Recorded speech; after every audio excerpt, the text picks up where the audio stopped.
नमस्कार दोस्तों, अज असां MA final paper 7th B महाकवि किशनचंद बेवस जूं बाल कविताउनि जे बारे में पढ़ंदासीं। आओ लही तूं तारा आओ, मूसां गॾिजी मानी खाओ, छो चमकाई खाली वात, टिमक टिमक तारेली रात। गहरे गंभीर बेवस पंहिंजे केतिरियुनि कविताउनि खे सम्झाइण लाइ कुंजीअ जी ज़रूरत महसूसु न कई वई। उन जूं बाल कविताऊं बालक जे टहक वांगुरु सरल ऐं मधुर आहिनि, इन करे ई मन मोहींदड़ बि आहिनि। संदसि अहिड़ियुनि कविताउनि खे सम्झण लाइ न कुंजीअ जी ज़रूरत आहे, न ज्ञान विज्ञान जी, न भाषा जी, न तेज बुद्धि कल्पना जी। ज़रूरत आहे त फ़क़्ति हिकु चीज़ जी, ऐं उहा आहे भाव ॿिनल बालक जी दिलि। पाठक ख़ुदि बालक बणिजी ही कविताऊं पढ़ंदो त मासूम मौज मस्तीअ में भरिजी वेंदो। कंहिं बि साहित्य जे सुठे ऐं मनोवैज्ञानिक विकास जे लाइ बाल साहित्य जी एतिरी ज़रूरत आहे जेतिरी कंहिं बि अॾावती कम में बुनियाद जी। मज़बूत बुनियाद ते ई मज़बूत इमारत खॼी सघंदी आहे। शुरू खां ई ॿारनि जो रस साहित्य में हूंदो त वॾे हूंदे उहो रस क़ाइमु रहंदो। बेवस सिंधी साहित्य में इहा खोट महसूसु कई ऐं उन खोट खे भरण में अॻुवानी कयईं ऐं ॿियनि लाइ वाट घड़ी वियो। बेवस जूं बाल कविताऊं 5-6 सालनि जे नंढड़नि ॿारनि लाइ आहिनि। उहे अहिड़ियूं आहिनि जे ॿार सहूलियत सां सम्झी सघनि था। ॿार उन्हनि खे गुनगुनाईंदा आहिनि, ॻाईंदा आहिनि ऐं उन्हनि जे ताल ते नाच नची मौज मचाईंदा आहिनि।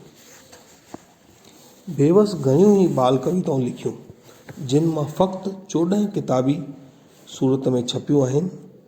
ॿियूं हेठि मथे थी वियूं आहिनि। रेल ते कविता पढ़ त इंजन जे हलण जो आवाज़ु ॿुधण में ईंदो। जॾहिं ॿार पढ़े थो त 6 पैसा 2 पायूं, तॾहिं ईअं थो सम्झिजे त रेल हली रही आहे।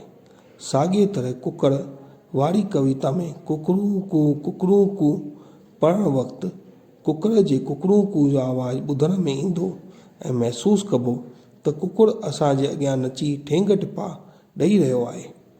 ही जे कविताऊं आहिनि उहे बेवस पंहिंजे ॿारनि सां ठेंग टिपा ॾींदे ऐं साणुनि रांदियूं कंदे खेनि विंदुराइण ऐं खिलाइण जे ख़्याल खां ई लिखियूं आहिनि, जे पोइ ॿारनि लाइ शानदार कविताऊं थी पयूं आहिनि। तारनि भरी राति में ॾेखारियो वियो आहे त ॿार तारनि सां ॻाल्हाइनि था। ॿार हेठि मानी खाई रहियो आहे, मथां सितारा वात मचकाए रहिया आहिनि। ॿार सितारनि खे चवे थो त हेठि लही मूंसां गॾिजी मानी खाओ। इहो ख़्यालात ॿार जे जज़्बात जी सची तर्जुमान आहे। बाल मनोविज्ञान बाबति केतिरनि विद्वाननि सोच वीचार कयो त ॿारनि खे न सिर्फ़ु संभाल परवरिश, स्नेह ममता जी घुर्ज आहे, पर साण विंदुरनुमा सिख्या जी पिणु। ॿार पंहिंजे आस पास में जेकी ॾिसे थो, ॿुधे थो, सो सिखे थो। ॿार में उणतुण, कल्पना, जांच पड़ताल, खोज ऐं उत्साह मौजूदु आहे। इन करे खेनि जादूअ, परियुनि, पखियुनि, जानवरनि जूं आखाणियूं वणंदियूं आहिनि। बेवस तरक़ी पसंदि शाइर आहे। संदसि बाल कविताऊं पंहिंजो मट पाण आहिनि, जंहिंजो दर्जो टैगोर जे कविताउनि खां घटि कीन आहे। नौजवाननि लाइ शहर बेवस ऐं सामूंडी सिपूं लिखियईं ऐं उन्हनि जी कुंजी त ॾिनई, पर संदसि बाल कविताऊं सरल, मधुर ऐं मोहींदड़ आहिनि। उन्हनि जो मज़ो माणण लाइ ख़ुदि बालक बणिजणो पवंदो। ॿारनि कविताउनि सां ई ॿारनि जो साहित्य में चाव पैदा थींदो। सिंधीअ में ॿारनि कविताउनि जी खोट महसूसु कई वई। बेवस खां अॻु जा ॿाराणा गीत तइलीमी नुक़्त नज़र खां ख़ासि दर्सी किताबनि लाइ लिखियल हुआ। उन्हनि में कल्पना जी उॾाम ऐं मन जी उछल बदिरां नसियत जा टोकरा भरियल हुआ, जीअं त सवेल उथ सुम्हिजे सवेल उथिजे, सच ॻाल्हाइजे चोरी न कजे, जो खीर पीए सो वीर थिए, भॻवानु जेकी करे थो त उन में भलाई आहे। बेवस खे ॿारनि सां प्यारु हो। लाड़काणे में बालकनि जे ॿाड़ीअ जा मेड़ संदसि घर जे ॿाहिरां ई पधर में थींदा हुआ। स्कूलनि में बि संदसि सिधो संबंध ॿारनि सां हो। लाड़काने में हिकु हंधि बेवस जी नज़रदारीअ हेठि ॿारनि जो मुखामेलो थियो।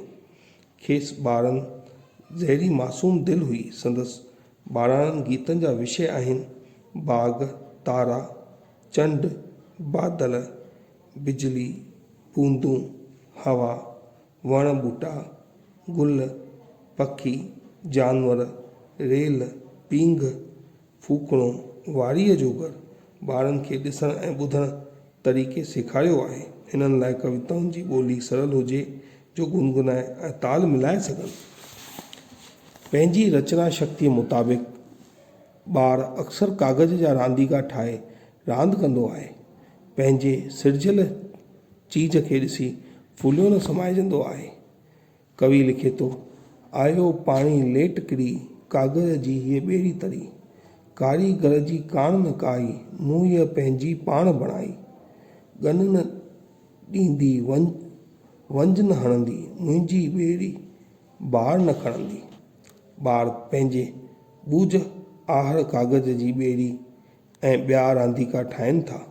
बेवस बि पंहिंजे ॿाल कविताउनि में चीज़ुनि खे ॿाराणी दृष्टिअ सां ॾिसे थो। रेलगाॾीअ खे ते चढ़ण में ॾिसण ते ॿारु ॾाढो ख़ुशि थींदो आहे। गाड़ी झंडीअ ते रेल बीह रहे थी, साई झंडीअ ते हले थी। ॻाढ़ी झंडी रेल बिहारे, साई झंडी जॾहिं निहारे, कूक कंदी थी छुटे लॻायूं, छह पैसा ॿ पायूं, छह पैसा ॿ पायूं। मुंतज़र सुभाउ करे रेलगाॾीअ सां वाबस्तु सभु ॻाल्हियूं जाचे थो। रेल हवा सां वायूं थी करे। ॿाराणी सादी सरल सपक ॿोली, मिठा ऐं मौज़ून लफ़्ज़ बैत में तुरनम, लय ऐं रवानी था आणनि।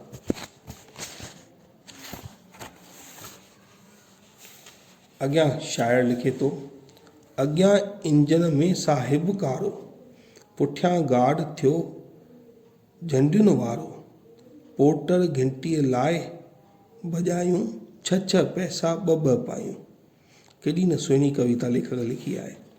फूकणो ॿारनि जो दिलचस्प रांदीको आहे। फूकणो मलूकणो गीत ॿारनि जो दिलचस्प गीत आहे, जंहिंमें को ख़ासि ख़्यालु या तशबीह कान्हे, रुगो ॿाराणी ॿोली ऐं फूकणे बाबति संदसि जज़्बात आहिनि। लेखक लिखे थो, फूकण सां ई गोलो बणंदो, छॾे ॾियण सां सीटी हणंदो, कूकू कंदो कूकणो, फूके फाड़ न फूकणो, मुंहिंजो आ मलूकणो, फूके फाड़ न फूकणो। ॿाराणा गीत सुठा उहे जेके खेनि सवला लॻनि, ॻाए सघनि ऐं रस माणनि, ॿारनि जे नंढड़े दिमाग़ में झटि गिरी सघनि ऐं लुफ़्त ॾेई सघनि। बाल मनोविज्ञान मूजिबि ॿार खे पाण पसाइण जो शौक़ु आहे, चाहे थो त ॿिया ॿार मुंहिंजो घोड़ो ॾिसनि। बेवस संदसि जज़्बात जो केॾो न हक़ीक़ी इज़हार कयो आहे। ॿार जी दिलि कोमल आहे, घोड़ो संदसि दोस्त आहे। बेवस लिखे थो, तोरे हथ में चैबुक खणंदुसि, तोखे मिठड़ा मूर न हणंदुसि। ॿार जी दिलि दया जो भंडार आहे। गूंगे वफ़ादार घोड़े खे दिलासो थो ॾिए। चैबुक घोड़े सवार जे निशानीअ तौरु खणंदुसि, ॾिज न तोखे मूर न हणंदुसि। जीतनि में पोपट ऐं भिंबोड़ियूं ॿार जो ध्यानु छिकाईंदा आहिनि। कवि लिखे थो, आओ लुॾण का रांदि रचाई, रंग बिरंगी रंग पसाई, पीली ॻाढ़ी नीली नार, हल त भंबोड़ी बणूं बाज़ार।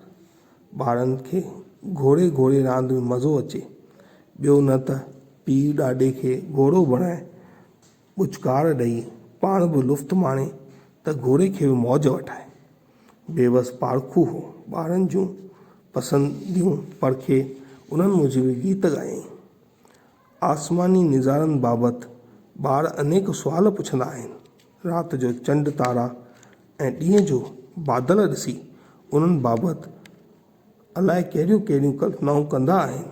आसमान में खिवण थी खॼे त हुननि लाइ नाच थी नचे, मींहुं थो वसे त उन्हनि लाइ ख़ासो ॾींहुं थे अचे, मोर नाच थो नचे, खेतनि खे पाणी थो मिले। बेवस जी बाल कविता सारंग ॿाराणी ॿोलीअ सां गॾु विंदुर ऐं सिख्या सां भरियल आहे। मींहुं वसण जो नज़ारो ऐं फ़ाइदा ॿुधाया अथई।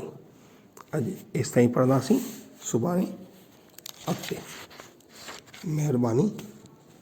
तव्हांखे अॼु जे लेसन में का बि दिक़त हुजे त तव्हां मूंखे व्हाट्सअप ते पुछी सघो था या मुंहिंजे फ़ोन ते फ़ोन करे मूंखां पुछी सघो था। धन्यवाद।